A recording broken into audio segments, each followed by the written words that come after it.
Hi guys, welcome back.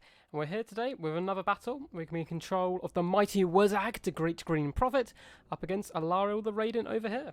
So it should be a good fun battle. Haven't used Wurzag before. This, I believe, was my first game using him online. So we'll see how it goes. We've got lots of sneaky schemes with him. And let's have a little look at the armies. So, for the main battle line and up front, we do in fact have a mass amount of Orc Biggins. These guys have... they're damage dealers, they're bigger in Arda, of course, being the big uns, and they also have this nice tasty bonus versus large. It's quite good because High Elves tend to like bring in lots of cav units. So we do have these guys all along the front line, going all the way out into the trees right here. Then the very far front, we do have the 8 peak loonies just to hold up the enemy a bit. And in the back, we do have 2 Doom Diver catapults, who are protected by the Warlord's Boys, Regiment Renowned Night Goblins. And the reason we bought Doom Divers is they're fantastic against people like the High Elves who have really tightly packed formations. They should hopefully cause a large amount of damage. Now over in the trees, we do have some sneaky schemes afoot. Apart from having another unit of Orc Biggins in here in reserve, we do have 2 units of Squig Herds. These guys do a ton of damage. They are armor piercing, anti-infantry, all that good stuff. However, they do rampage. So they're going to be trying to get into that back line and just cause an absolute mayhem. Now, the actual main kind of play, and the main reason I brought Wurzag today, was partly because of these guys, the Broken Tusk Mob, who are Orc Boar Boy Biggins Regiment of Renowned, rather mouthful to say there, who are anti-large, bigger in armor, armor piercing, armed themselves. They do a decent job. Now, they're not fantastic cav still, but they do okay against high of cav, especially when Wurzag is around. So Wurzag right here, who's going to be on his boar, so he's not going to be dancing, unfortunately, has brought some very cool spells. So apart from having the War, Get Back Here, and the Brainbuster, the main reason I brought him is for one, Effigy of the Git, which works as a net, which also does damage, so it'll pin people in place, and then try and go for the 2-for-1 combo. So we're going to be pinning them in place, and then dropping the Foot of Gork on them, which is a huge amount of damage. Unfortunately, it's quite slow animation, so a lot of people tend to dodge it, so I'm hoping with Effigy of the Git, we'll be able to pin people in place, and do some huge amount of damage to those elite High Elves. If we take a quick look at the High Elf forces, they have gone for a very small elite force, the front line being white lines of Chase, who are all chevroned up by looks of it, who should make short work of most Orc front lines and do decent against Black Orcs. And on the left flank here, he has Regiment Round Phoenix Guard, Keeper of the Flame, very, very sturdy unit.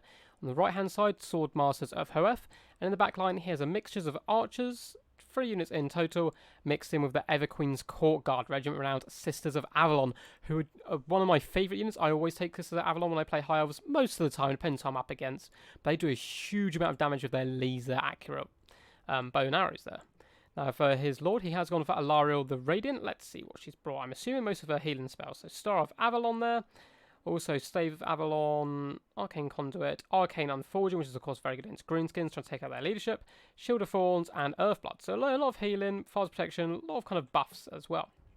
Now over on the side, which could be a huge problem for me, is the Fireborn Regiment around Dragon Princes, anti-large, huge amount of damage. They will tear apart the Broken Tusk Mob and have a big potential just to run over a lot of my army. So it'd be interesting to see how that plays out.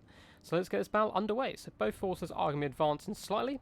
I'm just moving up, trying to ensure that my Doom Diver catapults can get into range. So they're just going to be rolling up here, and the Orc Biggins, are going to be moving up as well, just to keep these guys protected. And the trees we're going to be moving up as well, trying to get these squigs around the flank a little bit, but nothing too crazy. We do have the range advantage, so we're trying to force our opponent to come towards us. Now he's doing this heavy long flank with the Firebomb, which I understand because he wants to stay out of range of the Doom Diver catapults as much as possible. They could just hammer in on this side, take basically no damage in return, and get some great value. So we're going to see what he's been doing with them. But overall, quite a slow start to the battle, just all moving up nice slowly, but in come the Doom Diver catapults. We're going to be launching those goblins into the air, and they're flying through the sky. It looks like we are targeting the Keeper of the Flames. So my opponent is going to try and duke it out a little bit, do the little dance moves, try and dodge, and it looks like he takes a few losses, not too much. 5 Phoenix Guard do go down, but these guys are super elite, so that's still, that's going to rack up over the course of a large battle. Now, I believe we are going to have one now targeting the Keeper of the Flames, and the other is going to switch over onto the Sword Masters, those being the most elite troops in my opponent's army, apart from maybe the Sisters of Avalon, but at the same time, I was a bit more worried about the combat units at the moment. Well, I'm going to be repositioning. Looks like the Warlord's Boys have moved forwards, knowing that they're not going to be needed in the back to protect these Doom Divers, as we do have our front line. And looks like the 8 Pigaloonies have been spotted. They're going to be running in, trying to just slow down the opponent, as they are, of course, unbreakable. Looks like we're getting some fantastic damage on the Swordmasters of Hoeth over on the side here. Huge amount of damage coming in. They have lost 10 models overall, which is some pretty good value. It looks like the loonies have been let loose. Going to be swinging around there with the little fanatics. not quite getting into those archers, but they do a little bit of damage against the white lines, and the Doomdiver catapults still coming in doing a huge amount of damage onto the Keeper of Flames. So up come the big uns, pushing themselves in, because something I always underestimate is how quickly archers, especially Sisters of Avalon, can tear apart Doomdiver catapult crews and artillery crews in general. And as you can see, these guys are not having a good time. Looks like they're going to break and start to run, so I'm trying to force my people forward, trying to push some of these orc big uns into the back line, to escape these white lines, start shutting down that archer fire. It does look like one unit does start to run. However, we have got the Swordmasters down to half health here. So we are committing all our forces in the front line, it looks like. The squigs are going to start moving and, well, bouncing round this flank, trying to get on top of some of the archers as we bring up these reserve big uns as well. The only unit we are keeping back is the Broken Tusk Mob. It looks like my opponent is going to try and go in for a rear charge here with these Dragon Princes, which could do a huge amount of damage to this pocket right here, really swing the tide and help push it into my opponent's favour. So I'm going to be charging in, so we're countering with the Broken Tusk Mob, we're bringing Wurzag over, and we do Effigy of the Get Them, so we've pinned these guys down in place, and here comes the ultimate play. So we then pop the War, charge in with the Broken Tusk Mob, trying to do that extra damage, and a big Foot of Gork comes in and just wrecks these guys. It does about half their health damage just with that one spell alone. Now the Broken Tusk Mob have popped in with the War, we're going to tear those Fireborn apart, and now our front line with all the bonuses are going to start rampaging through, push through these white lines. We have some swigs running around the side. It looks like they are going to get on top of these archers and start to feast on their souls, which is perfect and just what we want. And we've managed to surround Alariel a little bit as well. So the main front isn't going too bad, it's a bit hit and miss. We're struggling on the right side, but we've pushed through on the left flank here. We have managed to drive out those Fireborn, and the Doomdiver crew will be coming back shortly this one, so they've still got all 6 Doomdivers will be operational. Now, the Swordmasters getting in there, they're up to 18 kills, they do a decent amount of job, but we are now pulling the Broken Tusk Mob, who've done their job, chasing off these Dragonborn, and they're going to be jumping into this backline, and the whole backline is now compromised for my opponent, so we can see the Doomdiver catapults are going in.